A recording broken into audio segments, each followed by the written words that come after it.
Boa tarde, galera. Praticamente isso, né? Não, já são boa tarde mesmo, já é boa tarde. O que a gente vai tratar hoje aqui no nosso canal?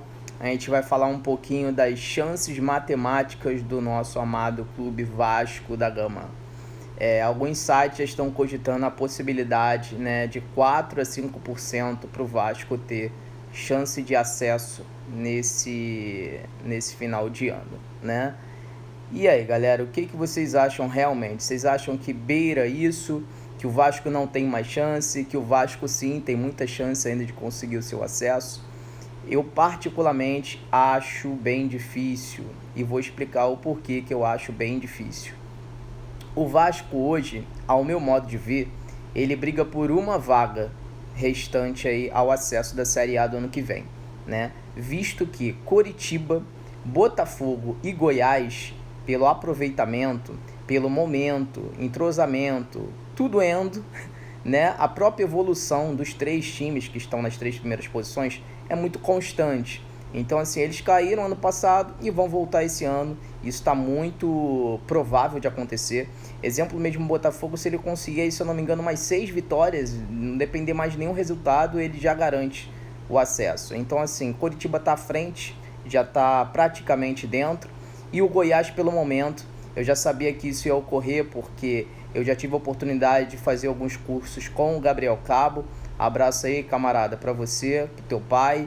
E assim, eu sei que tanto o Gabriel quanto o Marcelo, eles iriam realizar um trabalho muito bom.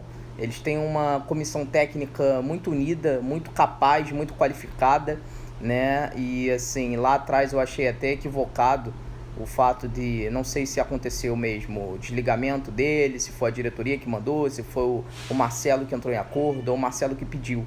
Mas assim, eu gostava muito do trabalho deles, muito vascaíno até criticava o trabalho do Marcelo, mas eu sempre entendi que se ele não conseguia produzir mais, não era pela questão do Marcelo em si, mas em si a questão do elenco como um todo, né? Que o elenco do Vasco tem suas limitações. Então, assim, o Marcelo está fazendo um trabalho excelente no Goiás, junto com o Gabriel e sua comissão técnica. Então, assim, esses três times, ao meu modo de ver, eles já se garantiram, né? Então, assim, consequentemente, só resta uma vaga. Então, a gente conta aí com pelo menos de 5 a 6 times na nossa frente disputando essa última vaga. O Vasco hoje se encontra em 10º lugar, então, consequentemente, a gente vai ser aí o adversário, entre aspas, mais difícil, né, de se bater, porque o Vasco tem o peso da sua camisa, então todos os times vão jogar com mais gás contra o Vasco, obviamente, mas teoricamente o nosso caminho vai ser o mais difícil devido à nossa colocação. A gente vai precisar ter um aproveitamento melhor.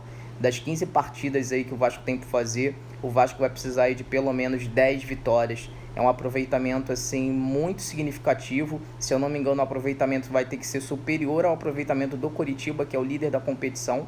Então, assim, não vai ser fácil, galera. Mas o Vasco é o time da virada.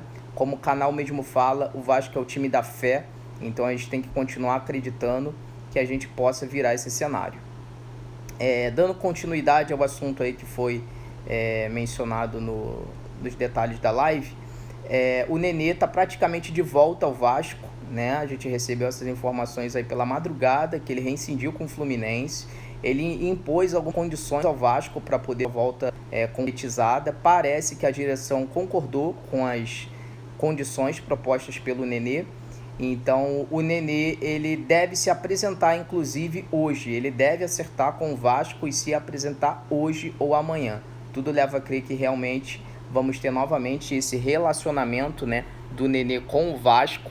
Lembrando, o Nenê do Vasco, o Vasco ficou no Vasco, se eu não me engano, de 2 a 3 temporadas, né? E assim, é um jogador muito qualificado, um jogador que se preocupa muito com a sua saúde, né? Então é um jogador que realmente merece ser repatriado pelo clube. É um jogador que o Vasco sente falta de identificação com a torcida, porque é um jogador que quando teve sua passagem no Vasco, ele era um xodó da galera, né? Então, tanto ele quanto o Rodrigo sempre eram jogadores muito representativos, como se fosse o torcedor dentro do vestiário. Então, assim, hoje o Vasco sente muita falta disso também. Então, eu tenho certeza que a volta do Nenê vai ser muito benéfica. É um jogador que acrescenta valor ao elenco. É um jogador que vem para ser titular, vem para vestir a 10. Aí até escutei o comentário do Fábio ali dizendo, se não quiser arrumar encrenca com o Morato, deixar 10 com ele. Não, o Morato, na hora que o Nenê chegar, o Morato já tem que tirar a camisa e dar pro Nenê, né?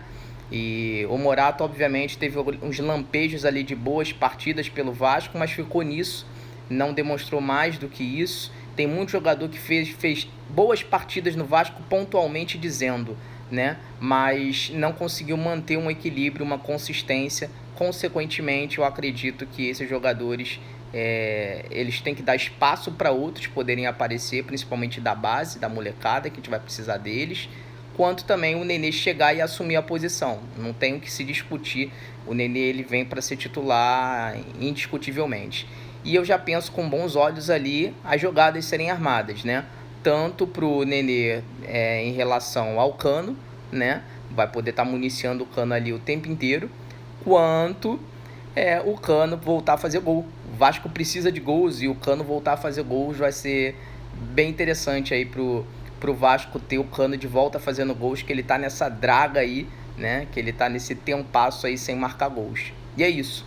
Vamos torcer, vamos esperar aí que realmente concretize o negócio do Nenê com o Vasco hoje e que o Vascão volte a deslanchar de bons resultados e carimbar aí novamente o seu acesso à Série A, porque se manter na Série B vai ser uma tragédia pra gente. Então vamos ter fé, vamos fazer o nosso papel de torcedor e torcer. Vamos que vamos. É isso. Abraço.